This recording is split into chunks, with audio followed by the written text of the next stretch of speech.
नमस्कार, मैं आदित्य सिंह। आप देख रहे हैं बिहार 20.7 न्यूज। आज की प्रमुख खबरें। आम आदमी पार्टी की हार के बाद अतीसी आज सुबह 11 बजे दिल्ली के सीएम पद का अपना इस्तीफा दिल्ली के राज्यपाल को सौंप दिया है। दिल्ली चुनाव के नतीजों पर बोले तेजस्वी यादव, लोकतंत्र में जनता मालिक होता है, जनता जिसे चुनती है उसकी सरकार बनती है, यही लोकतंत्र की खूबसूरती है। आशा है कि भाजपा अपने किए हुए वादों को पूरा करेगी। भाजपा सांसद रविशंकर प्रसाद ने आरजेडी नेता तेजस्वी यादव के बयान पर कहा, तेजस्वी यादव का गठबंधन टूट रहा है। प्रधानमंत्री नरेंद्र मोदी भारत में तीसरी बार प्रधानमंत्री बने हैं। हरियाणा और महाराष्ट्र जीते, दिल्ली में 2/3 बहुमत से जीते और अब बिहार की बारी है। दिल्ली में भाजपा की जीत पर प्रधानमंत्री नरेंद्र मोदी ने सीएम नीतीश कुमार की तारीफ की। याद कीजिए, सीएम नीतीश कुमार के आने से पहले बिहार का क्या हाल था। बिहार में बदलाव तभी आया जब नीतीश कुमार बिहार के मुख्यमंत्री बने, जब एनडीए की सरकार बिहार में बनी। याद करिए, नीतीश जी के पहले बिहार किस हालत में था।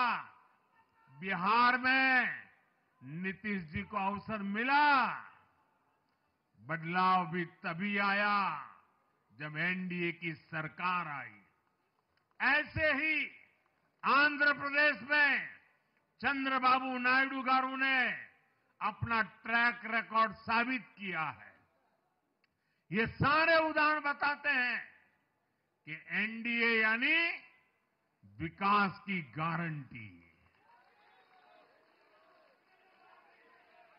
एनडीए यानी सुशासन की गारंटी। साथियों, सुशासन का लाभ गरीब को भी होता है और मिडिल क्लास को भी होता है। इस बार दिल्ली में गरीब, झुग्गी में रहने वाले मेरे भाई बहन, हमारे मिडिल क्लास ने भाजपा को जबरदस्त समर्थन दिया है।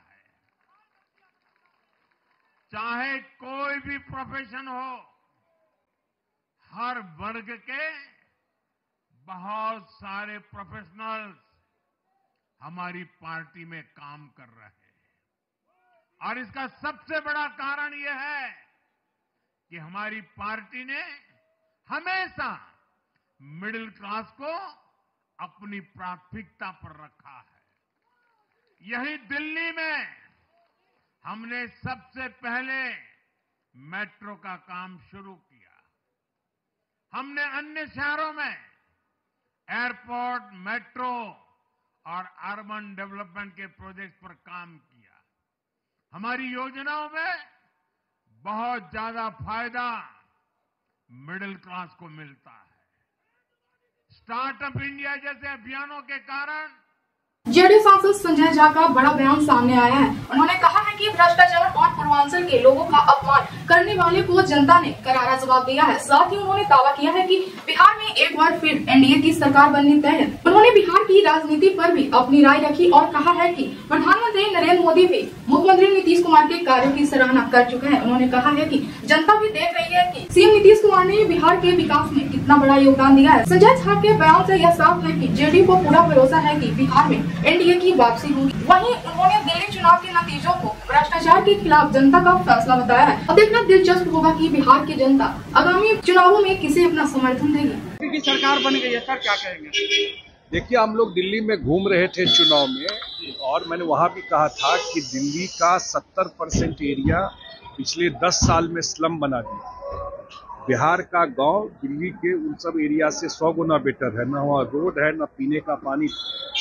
और भ्रष्टाचार में वहाँ के मुख्यमंत्री, मंत्री सब जेल में गए हुए, तो बिल्कुल दिखाई पड़ रहा था। और खास करके जो पूर्वांचल का एक बड़ा वोट है, 40% वोट पूर्वांचल का, उसके बारे में जिस तरह वहाँ के मुख्यमंत्री और आम आदमी पार्टी के लोगों की भावना थी, इस सारा चीज का एक रिएक्शन हुआ और उस वजह से वहाँ सरकार गई। और लोग चाहते भी थे कि डबल इंजन की सरकार बने, इसका एक फायदा होता है। जैसे बिहार दिल्ली चुनाव पर मौलाना साहुद्दीन बरेलवी का बयान। उन्होंने कहा, मुसलमानों ने सोच समझकर किया मतदान, मुसलमान मतदाताओं ने बीजेपी को वोट दिया। पटना में रोड पर उतरे कांग्रेस, हथकड़ी और बेड़ियां पहनकर कांग्रेस ने किया प्रदर्शन। अमेरिका से डिपोर्ट किए गए भारतीय के मुद्दे पर केंद्र को घेरा। बिहार प्रदेश कांग्रेस अध्यक्ष अखिलेश सिंह बोले, अपमान बर्दाश्त नहीं करेंगे। दिल्ली में हार के बाद अरविंद केजरीवाल की मुश्किलें बढ़ती नजर आ रही है। प्रधानमंत्री नरेंद्र मोदी ने पहले ही कैबिनेट में सीएजी रिपोर्ट पेश करने का ऐलान किया है। अब दिल्ली बीजेपी अध्यक्ष ने पहली कैबिनेट मीटिंग में ही करप्शन की जांच के लिए एसआईटी गठन करने का ऐलान किया है। कांग्रेस ने बिगाड़ा आम आदमी पार्टी का खेल, 14 सीटों के आंकड़े से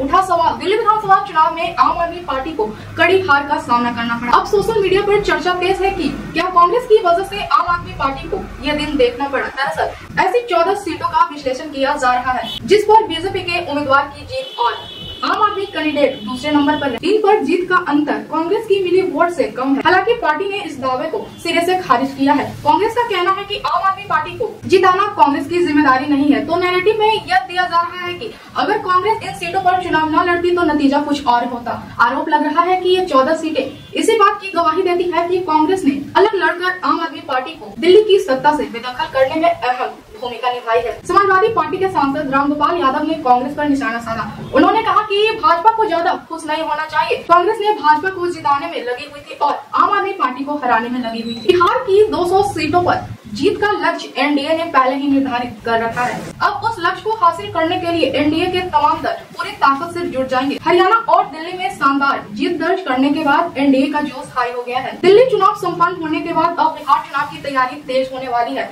दिल्ली में मिली शानदार बढ़त के बाद सियासी गलियारों में इसके कयास लगाए जा रहे हैं कि इस चुनाव का असर बिहार चुनाव में भी देखने को मिल सकता है। राज्य की 243 सीटों में से 200 सीट पर जीत हासिल करने का लक्ष्य पहले ही निर्धारित हो चुकी है। बिहार में एनडीए मुख्यमंत्री नीतीश कुमार के नेतृत्व में ही विधानसभा चुनाव लड़ेगी। इसके लिए सभी दल स्वयं में अपनी सहमति दे दी है। इसी साल के अक्टूबर नवंबर के महीने में विधानसभा के चुनाव होने हैं। एनडीए के तमाम दल एक साथ कार्यकर्ता को एकजुट करने में जुट गए हैं। दिल्ली में बड़ी जीत के बाद बीजेपी ने ममता बनर्जी को चुनौती देते हुए कहा है कि अब बंगाल की बारी है। बता दें कि ममता बनर्जी ने दिल्ली चुनाव में अरविंद केजरीवाल का समर्थन किया था। दिल्ली में भाजपा की जीत से उत्साहित बंगाल भाजपा के नेता शुवेंदु अधिकारी ने ममता बनर्जी को चेतावनी दे दी है और कहा है कि दिल्ली की जीत हमारी है, 2026 में बंगाल की बारी है। शुवेंदु अधिकारी ने कहा है कि दिल्ली की तरफ अब बंगाल में भी बदलाव का समय आ गया है। अब दिल्ली की तरफ बंगाल में भी भाजपा की लहर चलेगी और राष्ट्रवादी सरकार बनेगी। आम आदमी पार्टी के नेता मनीष सिसोदिया को हराने वाले बीजेपी नेता तरविंदर सिंह मरवाहा की टीम का आरोप है कि बीजेपी के जश्न के दौरान आम आदमी पार्टी के कार्यकर्ताओं द्वारा धर्मवीर सिंह और उनकी टीम पर पथराव किया गया। 44 किलो गांजा के साथ नेपाली तस्कर गिरफ्तार। मोतिहारी पुलिस ने 9 लाख रुपए की कीमत के 44 किलो गांजा के साथ नेपाली तस्कर को हरपुर थाना इलाके में लग्जरी कार में गांजे की खेप बरामद हुई है। उत्तर प्रदेश कांग्रेस अध्यक्ष अजय राय ने कहा, अरविंद केजरीवाल कुछ ऐसी चीजों में जाकर फंसे जिसे समाज स्वीकार नहीं करता है। अरविंद केजरीवाल शराब नीति से पैसा कमाए, इसीलिए जनता ने इन्हें नकारा। मैं भाजपा से कहना चाहता हूँ कि कांग्रेस के समय में जिस तरह शीला दीक्षित और मनमोहन सिंह जी ने काम किया था उसी तरह वे दिल्ली के लिए काम करें। बिहार के नवादा जिले में भीषण आग लगने की घटना सामने आई है। इस हादसे में 5 दुकान पूरी तरह जलकर खाक हो गई। करीब 3 लाख रुपए से अधिक की संपत्ति का नुकसान हुआ। दिल्ली चुनाव परिणाम आने के बाद कांग्रेस नेता प्रेमचंद मिश्रा सहयोगी दल को दी सलाह। बोले, गठबंधन के सहयोगी दल भाजपा को लाभ पहुँचाने के लिए अपने उम्मीदवार देते हैं। दिल्ली में जो हाल हुआ है उसके दोषी अरविंद केजरीवाल है। राजद ने प्रधानमंत्री नरेंद्र मोदी पर दिल्ली विधानसभा चुनाव को लेकर बड़ा आरोप लगाया है।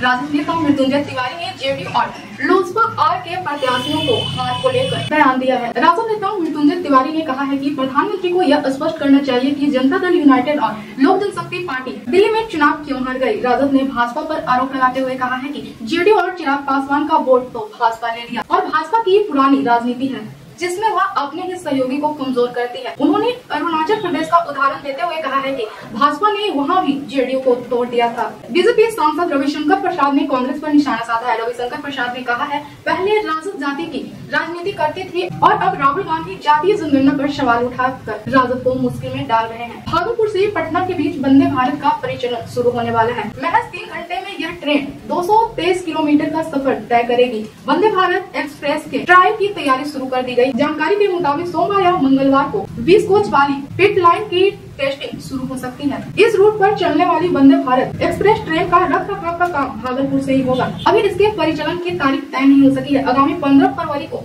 इसे चलाने की योजना पर काम किया जा रहा है। प्रधानमंत्री नरेंद्र मोदी ने कांग्रेस पर निशाना साधते हुए कहा है कि कांग्रेस एक के बाद एक अपने सहयोगियों को खत्म कर रही है। बिहार में भी कांग्रेस जातिवाद का जहर फैलाकर अपने सहयोगी राजद के पैटर्न पर चलते हुए उन्हीं की जमीन खाने में लगी है। कांग्रेस अपने सहयोगी दलों को ही नुकसान पहुंचा रही है। उन्होंने कहा है कि जो कोई भी एक बार कांग्रेस का हाथ थाम लेता है उसका बटाधार होना तय है। उत्तराखंड के मुख्यमंत्री पुष्कर सिंह धामी ने कहा, आजादी के बाद देश के सभी संकल्प जिसमें धारा 370 3 तलाक तलाक, राम मंदिर, CAA और UCC लागू करने की शुरुआत देवभूमि उत्तराखंड से हुई है। मुजफ्फरपुर में एक सरकारी शिक्षक का विवादित वीडियो वायरल हुआ है। चाय दुकान पर बैठकर सरकारी शिक्षक देवी देवताओं को दे रहा था गाली। शिक्षक का वीडियो हुआ वायरल, जिसके बाद LTL ने दिया जांच का आदेश। पुलिस ने दर्ज किया केस, गिरफ्तारी के लिए छापेमारी जारी। जमुई में विसर्जन के दौरान जमकर हवाई फायरिंग की गई। गोली लगने से एक युवक की मौत हो गई। पुलिस ने 3 लोगों को किया गिरफ्तार। प्रधानमंत्री नरेंद्र मोदी 24 फरवरी को बिहार के भागलपुर में आएंगे। प्रधानमंत्री कृषि सिंचाई योजना के तहत सूक्ष्म सिंचाई का लाभ उठाने वाले किसानों से प्रधानमंत्री संवाद करेंगे। इसके लिए भागलपुर, बांका, पूर्णिया, कटिहार और मुंगेर से कृषकों की सूची मंगाई गई थी। इन किसानों को प्रधानमंत्री सम्मानित भी करेंगे। केंद्र सरकार ने 60 किसानों की सूची की मांग की थी, जिसे प्राप्त कर मुख्यालय को भेजा गया है। अब ये सूची केंद्र सरकार को भी भेजी जाएगी। हरियाणा के मुख्यमंत्री नयाब सिंह सोनी ने कहा, अगर विकास की गारंटी किसी की है तो वो प्रधानमंत्री की है। ये लोग थोड़ी समय के लिए जनता को फुसलाकर अपने स्वार्थ की सिद्धि पूरी कर लेते हैं। समाजवादी पार्टी के प्रमुख अखिलेश यादव ने कहा, हम चाहते थे कि दिल्ली चुनाव में आम आदमी पार्टी की जीत हो, लेकिन भाजपा जीती। हार बहुत कुछ सिखाता है और आने वाले दिनों में इंडिया गठबंधन और मजबूत होगा। मिल्कीपुर उपचुनाव में चुनाव नहीं लूट थी, जनता ने इसे देखा है। जो कह रहे हैं कि हमने अयोध्या की सीट लोकसभा में हारने का बदला लिया है, मैं उनसे कहना चाहता हूं कि आप अयोध्या का बदला नहीं ले सकते। ऐसी खबरों के लिए बने रहिए बिहार 20.7 न्यूज के साथ। धन्यवाद।